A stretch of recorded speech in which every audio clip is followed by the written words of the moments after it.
Good morning বন্ধুরা, তোমরা সবাই কেমন আছো? নিশ্চয়ই ভালো আছো, সুস্থ আছো এবং ভালোতে থাকবে। Welcome to my channel Mantu daily ব্লগে। তো আমার আগের ব্লগে দেখতে পেয়েছিল যে আমরা দীঘাতে যাচ্ছি। তো আমরা ফাইনালি এই সকালবেলা মানে ভোরবেলা 5:30 তখন 6টা বাজে আমরা পৌঁছে গেছি দীঘাতে।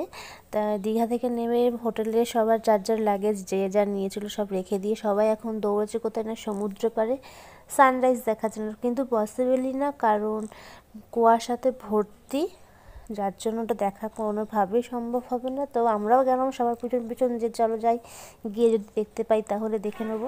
তো আমরা যে সমুদ্রের পাড়ে এসে পৌঁছেছি ভোরবেলা, ওই টাইমে দেখো তাই কত ভিড় এখানে।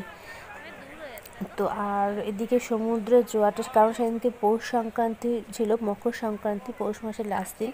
তো সেদিনকে তো মানে সমুদ্রের জল উথাল পাথাল করছে, তারপর ঠান্ডা জল।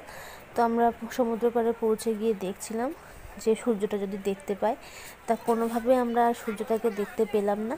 দেখতে না পাওয়াতে একটু এদিক ওদিক আমরা একটু ঘুরে নিলাম।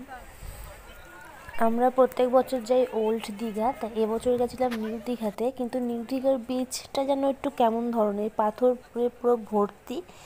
আর এই পাথর উপর থেকে হেঁটেই তারপরে ওই সমুদ্র পাড়ে যেতে হবে, গিয়ে তারপরে স্নান টান যা করার করবো।